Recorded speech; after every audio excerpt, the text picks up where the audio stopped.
It's an extraordinary period. In the last 2 years of the Bush administration, NRDC filed 142 cases. Many of those were against the federal government in one way or another. What we were able to do in the last 8 years was to really pivot from the depressing nature of what was happening in Washington, D.C., to the opportunities that were presented in the states and at the local level. We were not the only bright light, although we were perhaps the brightest light out there, laying the groundwork for a period of time which was to come. There is a feeling, certainly across the country, that things have to shift. Forests are getting depleted at a faster rate, oceans are in serious decline, and climate change is exacerbated every year with increases in climate emissions. At this moment, what we're really focused on is curbing global warming and moving us to a new clean energy future. That focus is totally integrated with the priorities that President Obama has set. NRDC is pulling together our oceans program, our lands program, our urban programs. All of those are working in ways that will make a difference in moving us to the clean energy and clean transportation solutions that we need. Now we're talking about energy independence as an environmental issue, but also a national security issue and an economic issue. So the magnitude is so large, requires us to be much more focused as an institution. I think we have a very short window of opportunity to pass federal legislation that would cap and reduce global warming pollution. I think we have all the pieces in place right now so that if we play our cards right, we can actually seize that opportunity. There's a deadline, December 2009, Copenhagen. Energy efficiency is the fastest, cheapest, cleanest way to reduce our carbon emissions. We could reduce probably half the emissions we need to reduce between now and 2030 just through energy efficiency alone and save consumers money at the same time. What we try and do is squeeze as much work as possible out of every little electron coming from the power plant. So we try and make buildings more energy efficient, and all the toys that we have in our buildings, make those use less power as well. Today we're here at the California Lighting Technology Center. NRDC helped found the CLTC, and this place is intended to build the next generation of energy efficient lights. These things need to not only save energy, but also give off great light. You'll see inside this, it has a very advanced LED light. There should be no sacrifice at all. People should want these things, not be forced to have them.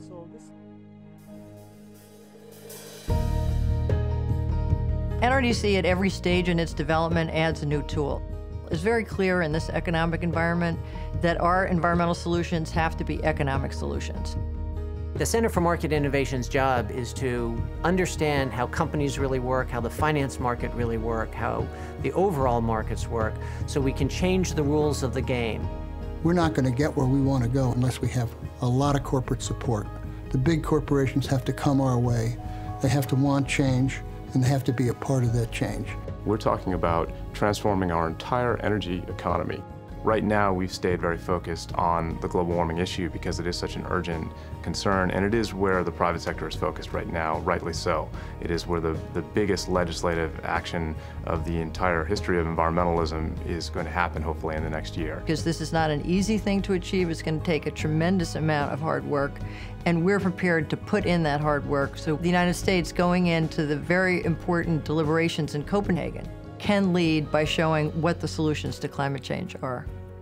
I think we've seen a behavior over the last 8 years where toughness and strength were considered virtue. You can be tough doing bad things and tough doing good things. NRDC, in my opinion, is tough doing good things.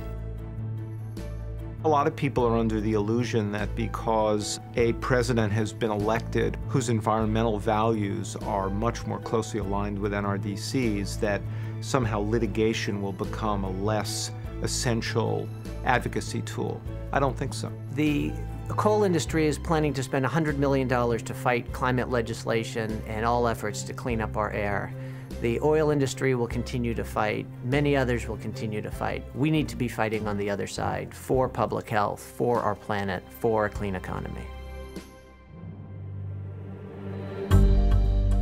The world is more and more urbanized, How we treat our urban environment is going to be a template for how we treat the environment. Whether it's planting 1 million trees or greening roofs or changing heating and air conditioning systems to use less energy. And all of these things are things we worked with the NRDC on extensively, and they were intimately involved with the planning of the 127 things, of which 80% we've started.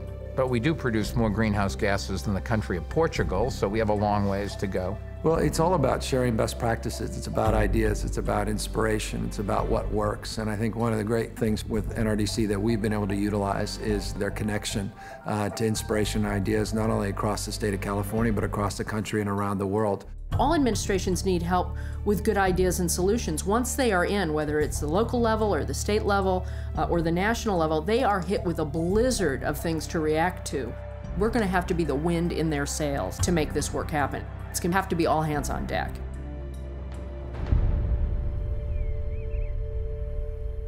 We do everything. You know, we protect the air, we protect the water, we protect the wildlife, we protect the land, the oceans.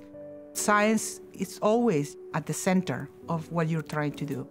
That with this change in administration, with the belief that the administration has in science, we will be able to catch up.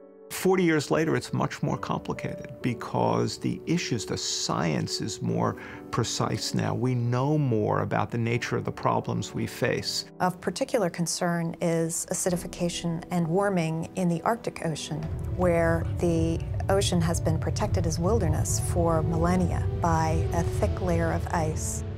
That ice is melting, the ocean is acidifying, and the system is changing in ways that are much faster than the creatures that live there can adapt to.